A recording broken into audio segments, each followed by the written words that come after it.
Friends, welcome to the course Proverbs Expressive English. This lesson is presented to you by me, Amirtha Devrajan.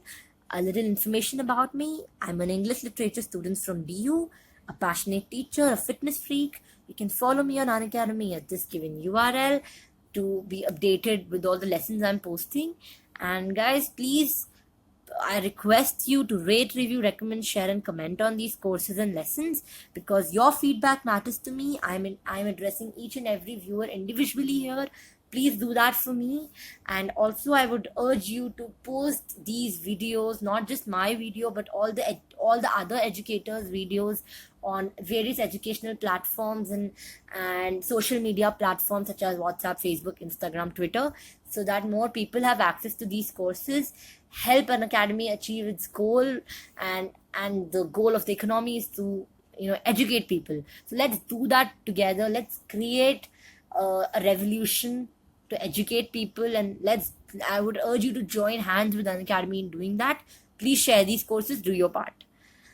Okay, so let's begin. The first proverb we're going to learn today is actions speak louder than words. Well, meaning of this is that what someone does has more meaning than what someone sees. Now let's look at this picture. This person is speaking and he's saying a lot of things that I will do this, I will do that, but he's standing at the same place. He's just saying with his mouth wide open, and his expression appears to be a little aggressive, and he's saying a lot of things, but he's standing at the same position. And in the second picture, you see him moving towards the direction which he aimed for himself, probably which he was saying.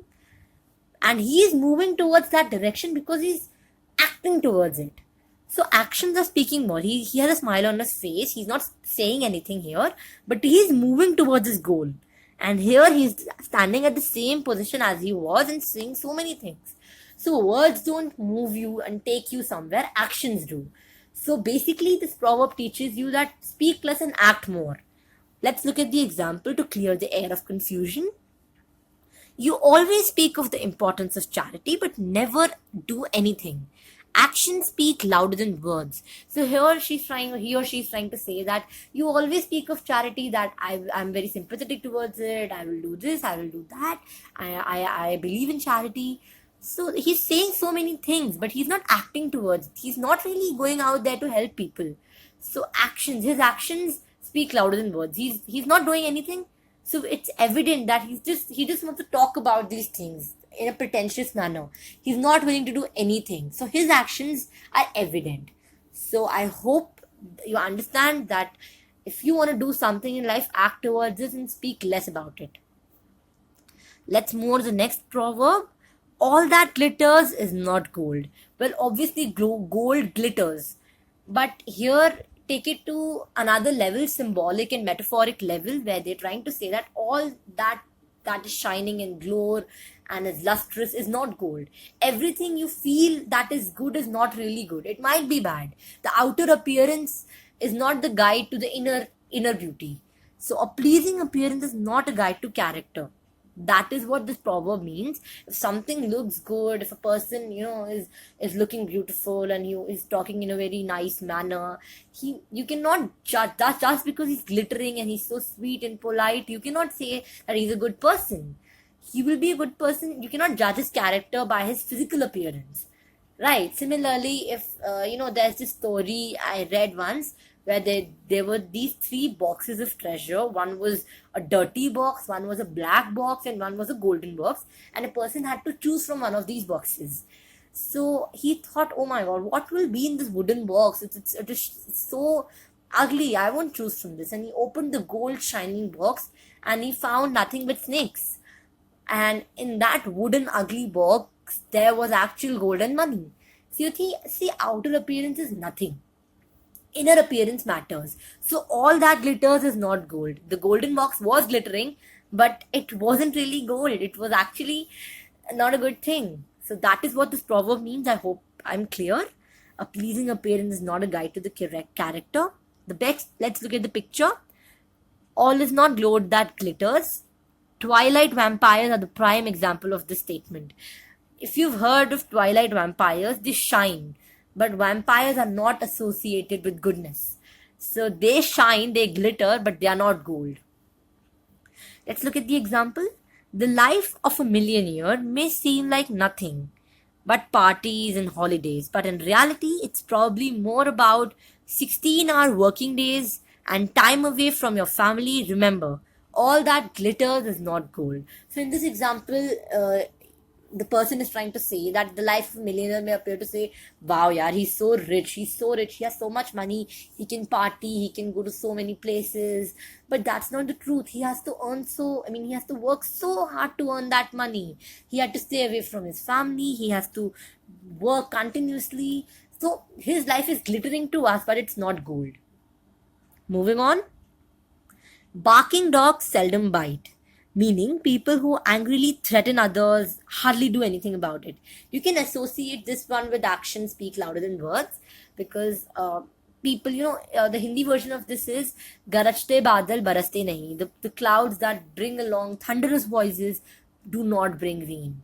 So if you speak a lot and threaten people a lot and say so much that मैं ये कर दूंगा, मैं police बुला दूंगा, and so many such things I've heard, they do nothing. They just keep blabbering, but they do nothing. So barking dog seldom bites. This has a sarcasm associated with it. Let's look at the examples. Don't take Rachel seriously. She only shouts and threatens, but she never does anything. Everybody knows that barking dogs seldom bite.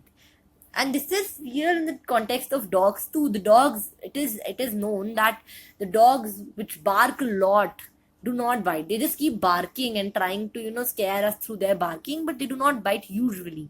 I'm not saying that they do not bite for sure. They seldom means rarely bite. So they do bite. Do not take a chance, please. Beauty is only skin deep. Well, this proverb is a very famous proverb which says that external attractiveness has no relation to goodness or essential quality. Just because you're beautiful from the outside doesn't mean that your character is as good as your physical appearance. You may be ugly to the bones. You may not be a good person. He or she may not be a good person. He may just dress properly and be attractive, but who knows, maybe he's a rude fellow, maybe he doesn't have good intentions. So beauty is only skin deep. It's just till the skin, not after that. For example, let's look at this small sweet example. It's a conversation between a mom and a son. Son, mom, are looks important? Mom, no son. Remember that beauty is only skin deep. Even the ugliest person can be beautiful inside. Even if a person is not looking that pleasant and they are not well dressed, you cannot judge the person by their physical appearance. For example, if we see a beggar and we usually dismiss them by saying beggars, so ऐसे ही होते हैं. But we can think from the other perspective. We do not know what led them to become a beggar. So they can be beautiful from inside. They might give whatever they are begging. They might give it to someone who needs more. So we cannot judge a person by their physical appearance. Let's read this quote. Beauty attracts the eye, but personality captures the heart. So it's your personality which makes people fall for you, not your beauty. Let's move on to the next proverb. All's well that ends well.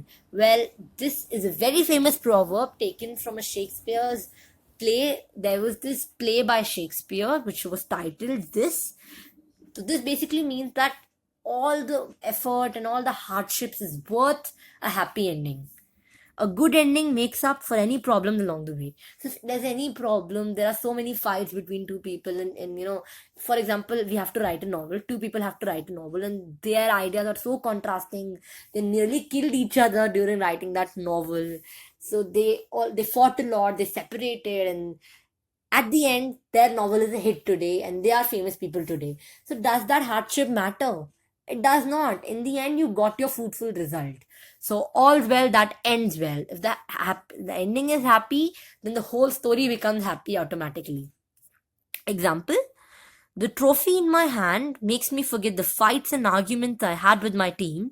Well, it is rightly said that all's well that ends well.